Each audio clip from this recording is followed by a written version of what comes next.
I should say that whole system, not your system. It's never been yours, and it's never been for you. That whole system is being undone. That country is being downgraded.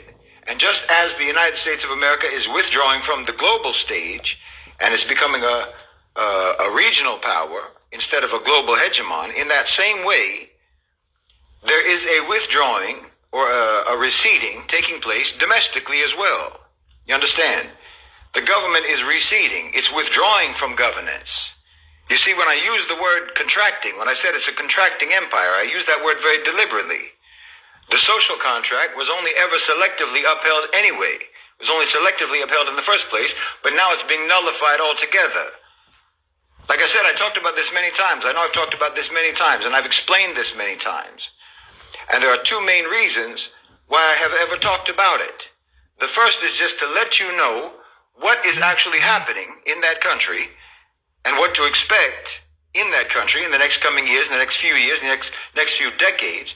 But the second reason is that amidst that contraction that's taking place, amidst that dismantling that's taking place, amidst that withdrawal from from active governance, amidst that decentralization, you have a void opening up in which you can and in which you need to build parallel or even what you can call replacement structures, replacement systems at a community level. I'm telling you that you have the opportunity to do that, but I'm also telling you that if you do not do that, if you do not build parallel power structures and systems, you're going to be extremely vulnerable. So not only can you do it, you really have to do it. You must do it, because there's not going to be anything else. If you don't build something, there's not going to be anything else. You understand me? This is how you're going to make it through the collapse. Look, vote if you want to vote. It doesn't matter. I'm not telling you not to vote. Go ahead if you want to. Go ahead and vote if you want to. But just like how your grandmother did not, in fact, march in order to get the vote, she marched for equal rights, she marched for dignity, right? She marched for representation and the right to have some kind of a say and to secure a better life for herself and for her family. And the vote was supposed to be the mechanism by which she could secure all of that. That's why she wanted the vote, okay? It has turned out after 60 years that the vote is not the mechanism for securing those outcomes. So sure, you can still do it. You can still do it, but you should understand. You should understand that it has nothing whatsoever to do with securing those types of outcomes. You understand me? You need to pursue those types of outcomes through other methods, if they actually matter to you, if you're serious about that. So like I say, you can still vote. That's fine, but don't misunderstand what you're doing. Don't let yourself fall for the notion that by going to the voting booth, you're doing anything proactive or anything useful that's actually going to help you or help your family, because it isn't. So if you don't let yourself buy into that myth, if you understand that, you know, standing in line at the polling station and ticking that red box or that blue box for that Democrat or that Republican is essentially like standing in line so that you can click the little box on a website to confirm that you're not a robot. You go on Tuesday or you go on election day, whatever election day it happens to be, and you basically tick all the pictures that show a bus or something. That's basically what you do when you go on election day. That's the actual significance of that exercise. You understand me? But I mean, feel free. If you want to do it, do it. Just don't kid yourself about what that process is. And don't think for a second that you're helping yourself, and don't think for a second that you're helping your family by participating in that ritual. And don't fall for the idea, and don't kid yourself into thinking that you're going to be hurting yourself or hurting your family if you don't do it. And listen, just like I talked about at the beginning, when I was talking about those studies in the beginning, the truth of the matter is that this applies to everyone in that country, not just to African Americans. But as I said earlier, the data shows that it's even less useful for African Americans than it is for anyone else. You do not live in a democracy.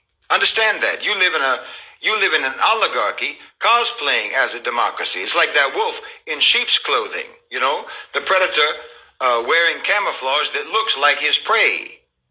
Understand, you have a power structure that actually hates democracy. You have a power structure that opposes democracy, that undermines democracy and overthrows democracies all around the world. America is the enemy of democratic systems, and it always has been. That's a historical record. That's a fact. And calling itself a democracy is nothing but cover. Calling itself a democracy is nothing but camouflage. America calling itself a democracy is a wolf claiming to be a sheep. You understand me? I'm telling you, most Americans, and by most Americans, I mean mostly so-called white Americans, they get upset. They get upset when they see my talks. They get all sorts of negative emotions when I talk about the dismantling of America, the decline of America, the collapse of the United States, and so forth, the downgrading, the demotion of America as a global power. They get sad. They get hopeless. They get depressed, or they get defensive, or they get despondent. And I understand why. I understand why, because it has historically been their system. They got enough benefit from that system to make them actually believe more deeply in the myths around that system. Because of course it was a myth. It's always been a myth. It's never been anything but a myth. But they believed in it. The truth is they didn't enjoy benefits in that society because of democracy and freedom. They enjoyed benefits in that society because of mass murder. They enjoyed benefits in that society because of pillage, because of slavery and piracy and exploitation, and because of war and brutality. But they always thought that Uncle Sam was on their side, you see? They thought that they were the favorite nephew of their Uncle Sam. So when they see Uncle Sam, or when they hear me talk about Uncle Sam being amputated piece by piece, it grieves them. You understand me? So I understand why the erosion of America, or the erosion of the myth of America, I understand why that bothers them, and why they get all up in arms about it. I understand it. I understand why they get depressed. I understand why their feelings get hurt. But I mean, listen, I don't intend to talk about so-called white Americans. That needs a whole different talk, frankly. There is no more indoctrinated people. There's no more brainwashed and no more psychologically and culturally misprogrammed people on the face of this earth than so-called white Americans. I've talked about that before. Like I say, the marauder mentality, the lack of development and so on, the lack of civilization and what have you. The overwhelming majority of them, the truth of the matter is, the overwhelming majority of them throughout history have only ever been serfs, and they're still serfs until today. And the truth of the matter is that they don't actually have a stake in that system either. They don't have a stake in the system either. The system doesn't care about them either. That's the fact. But to one extent or another, they have benefited from it, and more importantly, they identify with it, right? When the United States sends someone to the moon, they'll say, we landed on the moon. When the U.S. attacks another country, they'll say, we are at war. We are at war. When they talk about the American economy, they say, our economy, and so on. It's like a fan of a sports team or something. The fan of a sports team who imagines that he has some kind of a share in it anytime that team wins a game. You see, they identify with the American project as their project. So when that project degrades, they identify that degradation with themselves. It's personal. They take it personally. There's a sense of loss. There's a sense of disappointment. There's a sense of panic. And again, I understand that. I can understand that. I see where they're coming from. But no one in the world feels that way. No one else in the world feels that way. No one in the global south feels that way. None of America's global victims feels that way about the downgrading of America. And for obvious reasons. And I'm telling you, there is no reason for you to feel that way. If you're African American, or if you belong to any other demographic group that is classified or categorized in America as a minority. A minority here, obviously, it means you're a part of the global South diaspora in the United States. That's what you are. It means you're part of the global majority living in the U.S. and called a minority because of that, because you live there. No, there's no reason whatsoever why you should feel any kind of anxiety, why you should feel any kind of disappointment, any kind of sadness, or any kind of negative emotions whatsoever about the decline and the dismantling of America. It means the same thing for you over there as it means for us in the global south. It actually means the same thing. It's an opportunity. That's the way we see it. That's the way you should see it. You should feel the same way as everyone else in the world feels about it. The way that America's victims feel about it, because your relationship with that power structure has always been the same as our relationship with that power structure. So when you see it imploding, you should recognize it as an opportunity the same way that everyone in the global south sees it as an opportunity. I mean, there's two sides to this, really. There's the moral understanding about what's happening and what it means, and then there's the practical implications of what it means. And again, whether we're talking about the moral implications or the practical implications, this is something that every so-called minority community in America should welcome. You should welcome it. In fact, this is something that every person of conscience should welcome this. Anyone who genuinely believes in the principles and who genuinely believes in the values that America has always disingenuously claimed to believe in and to represent, you should also be relieved, because nothing has been a more vicious and a more aggressive opponent to those principles and to those values than America itself. The system, the institutions, the power structure, the state.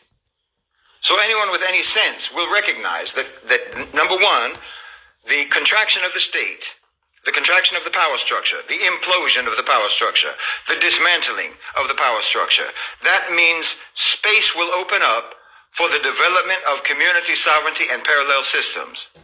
Not to mention, like I say, it opens up, or it causes, the necessity of developing those things. And number two, you should recognize, if you're a person of conscience, you should recognize that this is something that was always inevitable. It was always inevitable. Nothing is falling apart here except for the facade and the will to maintain the facade. And you should understand that the facade maintenance has always been one of the main reasons for your suppression. So you see what I mean? I'm not telling you to give up on your values. I'm not telling you to give up on your desire to see those values, those so-called American values, implemented. I'm telling you that the weaker America becomes, the more it is dismantled, the more chance you have of being able to actually manifest those values in your communities. But you have to stop seeing the state, you have to stop seeing the power structure, stop seeing the system as being vehicles for the actualization of those values. I mean the values that you've always been taught, the values that you've always been taught and told that America stands for, but that you might actually genuinely believe in. As long as you are looking for the state to apply those values, you're never going to get anywhere. See, just like they did with your grandmother, she wanted equality, she wanted dignity, she wanted to have a voice in that country, she wanted representation, she wanted a better life.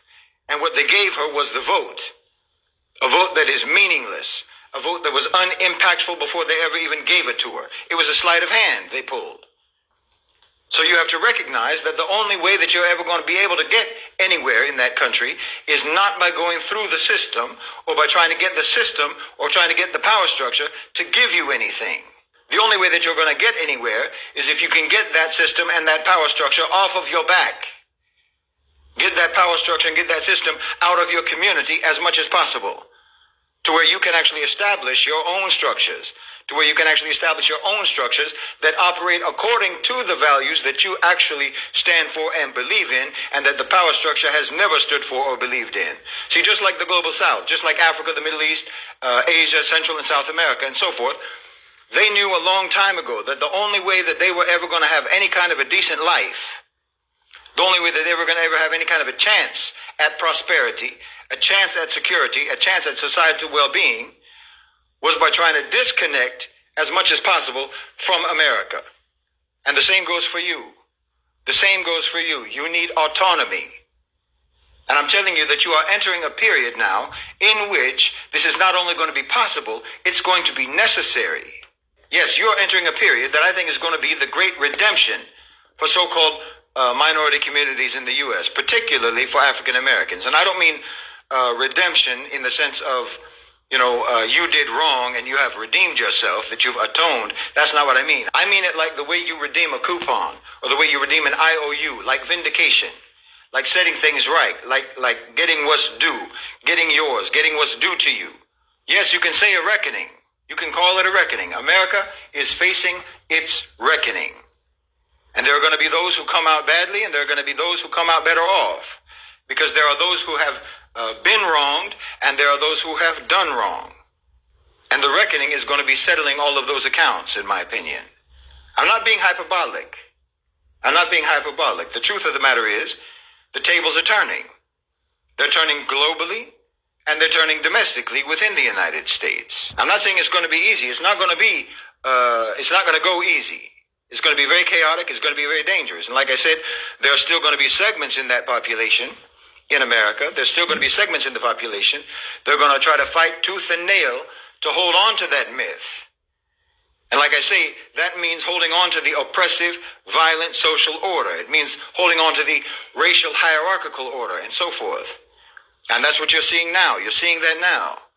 And no, I'm not just talking about the MAGA types. No, it's not just the MAGA types. The liberals, the Democrats, they're no different from the rest of them. Believe me, they're no different from the rest of them. That's the truth. I know you think they're different. They're not different. Trump is just Joe Biden without the Instagram filter.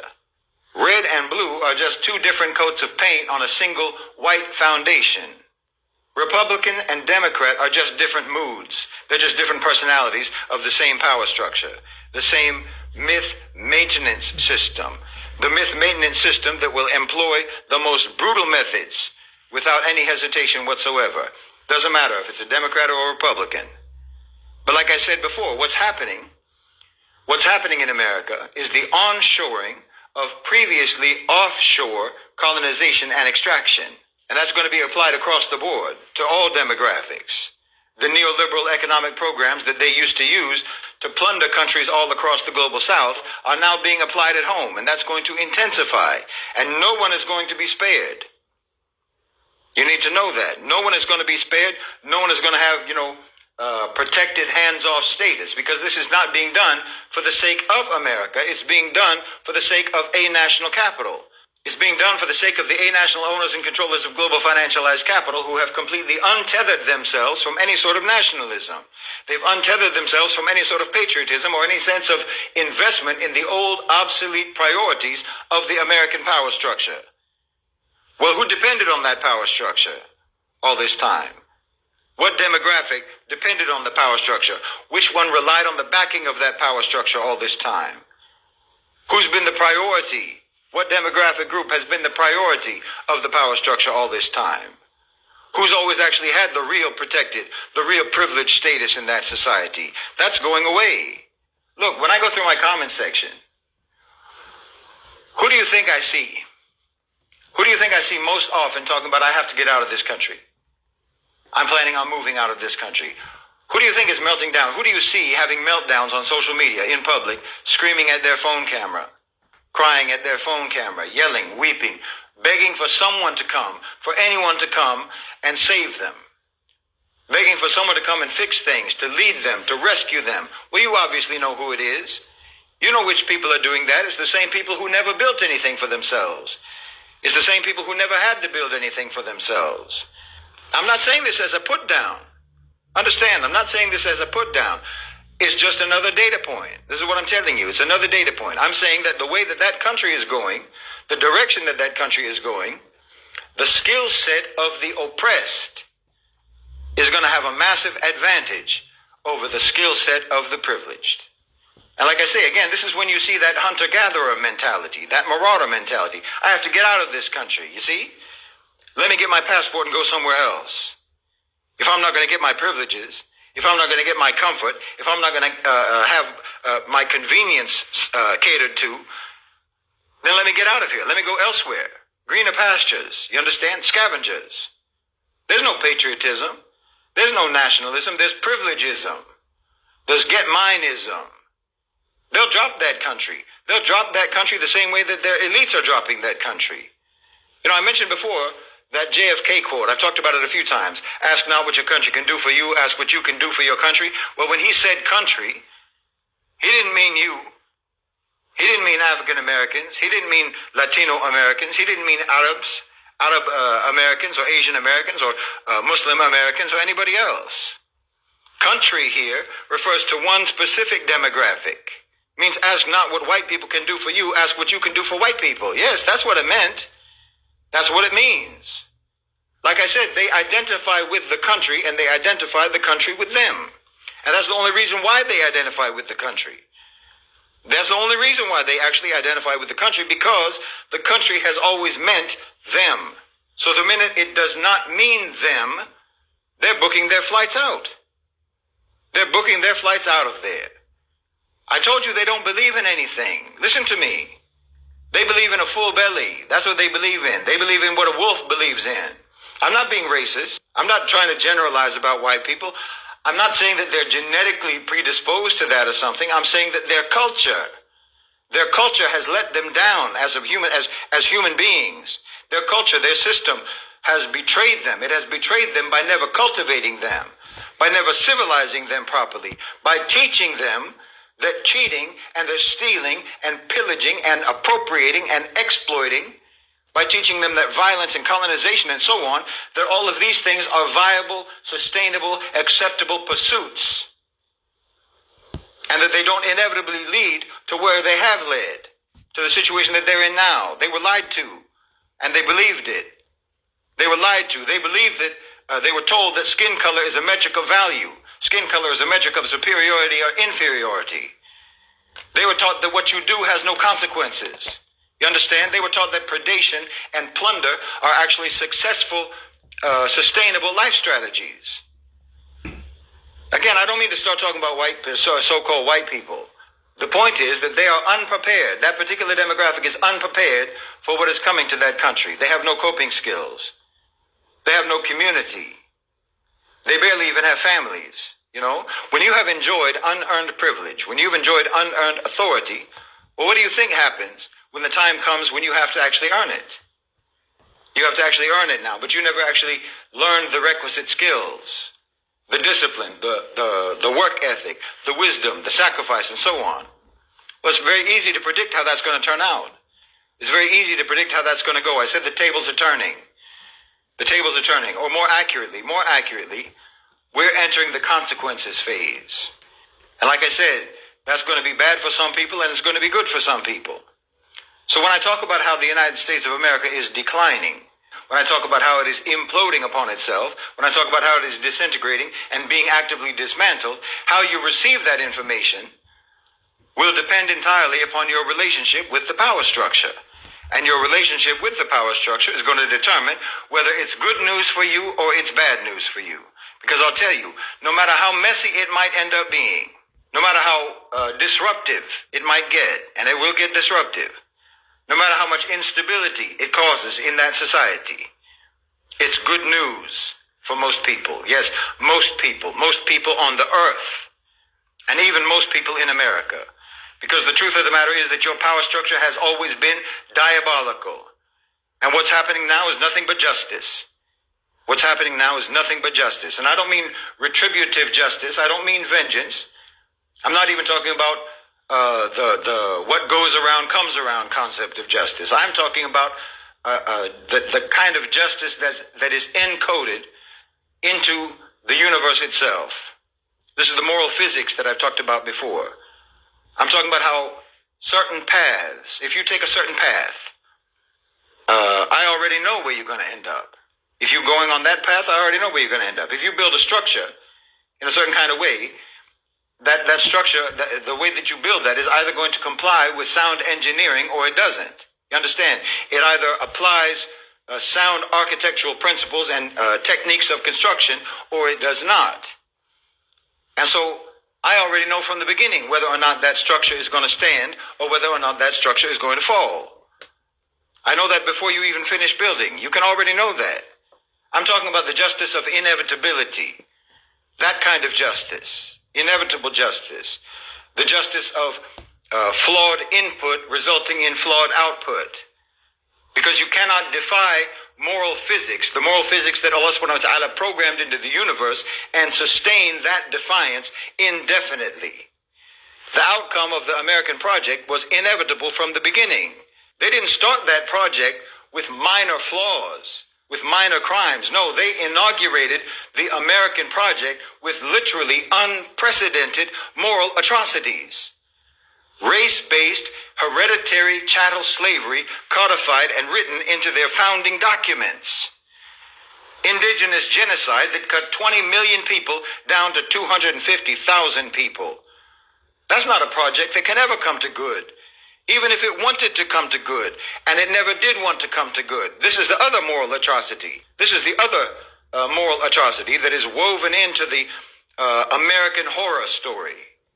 The unholy hypocrisy. Yes, I'm saying that their hypocrisy is so severe that it crosses the threshold into sacrilege. It's blasphemous. Wallahi, it's blasphemous to officially declare and to teach and to defend your founding savagery and all of your subsequent continuous unending crimes as acts of goodness, as acts of rationality, as acts that are performed for the sake of freedom and liberty and so forth and virtue and whatnot. And of course, this goes back to Europe. This goes back to Europe and their whole culture. I mean, until today, you all talk about your so-called enlightenment. Enlightenment. The era in which you fully developed your absolutely most grotesque concepts of your so-called Western civilization. Literally the period when you came up with all of the theories and all of the philosophies and all of the models that fueled and that justified all of the crimes that you were committing at that time and all of your future crimes. White supremacy, racism, colonialism, imperialism, genocide, chattel slavery, wage slavery. The idea that the human being is nothing but an input for business, nothing but a resource for extraction, materialism, relativism, atheism, on and on. You call that enlightenment. You call that enlightenment until today. You brag about it. You're proud of it. When that whole period, all of the intellectual output of that period was just to manufacture rationales for being savage, for being brutal, and for being ruthless. To make all of those inhuman traits and all those inhuman behaviors sound intellectual and sophisticated. Well, how did you think that was going to end? How did you think that was going to end? Where did you think that was heading? Wallahi, I tell you, any Muslim who had read the Quran could have told you that your project was doomed from the outstart. You never did anything in your history but purchase the consequences that you are facing today. And worse is forthcoming. I know I've talked about this before, but look at the birth rate. Subhanallah. You cannot tell me that this is not a divine a manifestation of divine justice in and of itself. Imagine a people, a whole people, a nation, committing self-genocide, self-extinction by their own logic. Think about it. They're dying out. They're dying out as a direct result of the way they think about life. Their philosophies, their theories, their paradigms, their enlightenment. Their enlightenment built a system, built a society, built an economic model, an approach to the economy, built an approach to life that makes them not want to reproduce, or else makes it, they don't want to reproduce or they can't reproduce because it's too expensive. Their way of thinking is causing them to go extinct. Their way of thinking is causing them to go extinct. But they still think it's the right way to think. They still think it's enlightened, even while it is erasing them. Look at this madness. Tell me that's not a curse that they brought upon themselves. Tell me that's not divine justice in action. I told you, flawed input, flawed outcome. You adopted a doctrine of predation and destruction, and that doctrine is devouring you out of existence. And you still won't give it up. I'm telling you that what's happening in America right now was always going to happen. We just happen to live in the generation to experience it. We just happen to live in the time when the prayers of hundreds of millions of America's victims are being answered. And if that doesn't please you, if that doesn't make you happy, then that can only be because you are someone who is on the wrong side of those prayers.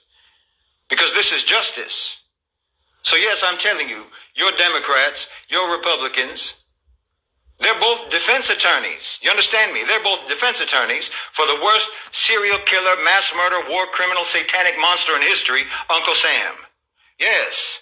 Trying to argue for leniency. Trying to cut a plea deal. Trying to tell the judge that he can be rehabilitated. You understand me? Trying to say that he should just be sentenced to community service. Give him another chance. Let him off the hook. That's what those parties are. That's what your two political parties are, the Democrats, the Republicans. That's Uncle Sam's legal team. That's Uncle Sam's PR team, trying to bring you on side, trying to bring his own victims on side, trying to manipulate you and trying to trick you and fool you into resuscitating him when he's on his last breaths. Give Uncle Sam mouth to mouth while your ancestors' blood is dripping from his jaws. Yes, it's your ancestors' blood that he's choking on right now. That's what he's choking on in the first place. Your ancestors' blood. Do you understand? America is choking on the blood of your ancestors. It's choking on the blood of Africa. It's choking on the blood of Central and South America. America is choking on the blood of Vietnam, They're choking on the blood of Iraq. They're choking on the blood of Afghanistan. America is choking on the blood of Gaza. America is choking on the blood of its victims. You understand me? And you want to resuscitate it because what? You think that America is going to be grateful? If you revive him, if you revive Uncle Sam, he's going to be grateful. Now he's going to give you Medicaid. Now he's going to give you education. He's going to protect you. I'm telling you, your oppressor is dying and you want to give him CPR, imagining that he won't just keep on oppressing you if you can revive him successfully. Do you think that's what your grandmother would have done? Do you think that that's what your grandmother would have wanted or would have wanted you to do? Listen, like I said, your grandmother, when she marched in Selma, Alabama, like I said, you have to understand the context. There was a context to that. That's why I keep saying, and when I said at the beginning, you have to identify properly, accurately, what she really wanted. Okay? What she really wanted, and she thought that the vote was going to give her what she wanted. It wasn't the vote that she wanted. The vote isn't what she wanted, but it was what she thought the vote could secure for her. She thought that the vote could secure for her what she wanted. She thought it would empower her to wrestle out of the fist of the system what she wanted for herself. But the context of 2026 is that you can now do more to secure for yourself what your grandmother was after outside of that dying system. Look, you're going to lose your Medicaid. You're going to lose your Medicaid. You're going to lose on education. You're going to lose on Social Security. I'm telling you, there isn't a single government program, there isn't a single government service that offers any sort of assistance, any kind of welfare or any kind of assistance, financial or otherwise, that you're not going to lose. Understand me, everything is on the chopping block. Everything is on the chopping block. Everything is going to be privatized. Eventually, there's going to very likely be some sort of a UBI, a universal basic income, and that's going to be for the purpose of management and control. It's going to be used as an instrument for enforcing compliance. I'm telling you, all of the infrastructure, all of the public infrastructure that you rely upon, everything is going to be privatized. Everything. I'm talking about everything. Water, gas, electricity, even driving on the roads, even using your own things at home, your appliances and whatnot, your devices, your washing machine, your printer, your dishwasher, maybe even your refrigerator. It's all going to be subscription services. It's all going to be subscription services. The entire population is going to be indentured servants. That's where the system is moving towards. You know, it's like the old coal miners. You remember that old song? They said, I sold my soul to the company store. Well, you're selling your soul to the oligarchy. Your politicians, they're not going to intervene on your behalf. They're the brokers. They're the brokers of the contract with the oligarchy. Understand, this is a punishment. This is justice. But it's not supposed to be meted out upon you. It's not supposed to be meted out upon you. But if you stay attached to that system, if you stay attached to that power structure, the power structure that brought these consequences upon itself, then it's going to fall upon you too. And I'm telling you, the current is moving in your direction. It's moving in your favor. The crumbling of American power, the system devouring itself, imploding upon itself, the system, the state evaporating, that's all in your favor. Because, you know, your grandmother, her whole generation, the civil rights movement itself, they wanted freedom, but they very specifically wanted freedom from the oppression of a racist white supremacist state apparatus.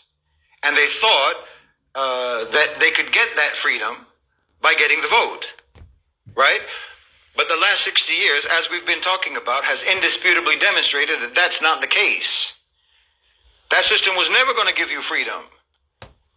And it turns out that the only way that you can have any kind of a freedom is for that system to go away, or for you to go away from that system. Well, that's what's happening. The system is going away. That's where this is going. Your grandmother, your great-grandmother, and all of your ancestors struggled to find any kind of a way to live. They struggled to find any kind of a way to survive and to achieve under the oppressive circumstances that they were in. Do you understand me? They developed all sorts of ways. They developed all sorts of tactics, all sorts of strategies for surviving under the boot of that system. Because removing that boot from their necks was never a realistic expectation or goal. So everything that they did was in that context. Everything that they did was because the boot was there. If the boot wasn't there, do you think that your grandmother would have marched? If she could live without that boot on her neck, she never would have done any of that. She never would have had to do any of that. All she wanted was to lighten the pressure a little bit from that boot, just to try to let it to get it to let up a little bit so she could breathe. And I'm sure that all she wanted for you, all she wanted for her children and for her grandchildren and for her great-grandchildren, your kids, all she hoped for, I'm sure that all she hoped for and all she wished for was that you might be able to live without that boot on your necks, so that you wouldn't have to cope like she did, so that you wouldn't have to struggle like she did, so that you wouldn't have to fight like she did, so that you wouldn't have to play the system's games and follow the system's rules like she did. Well, that system is imploding. That system is imploding, and that boot is being removed. You don't have to negotiate your relationship with the power structure anymore. You don't have to find a way to coexist with racists anymore, because let's be honest, that's what the African American community has had to do for the last 400 years. That's what they've had to do for the last 400 years. Just find some kind of a way to coexist with a racist, white supremacist power structure. Your whole life over there has been nothing but a negotiation to be allowed to exist on their terms. You haven't been living in that country. You've been navigating in that country, negotiating, coping, enduring, and it's not normal. It's not normal. It's not natural. It's not human, and it's coming to an end. You know that America is a myth. You've always known America is a myth, but you had to pretend that you believe in it. You had to pretend that you believe in it because the people who insist on that myth, who maintain that myth, required you to pretend that it was true. And that people has always been an incredibly vicious people.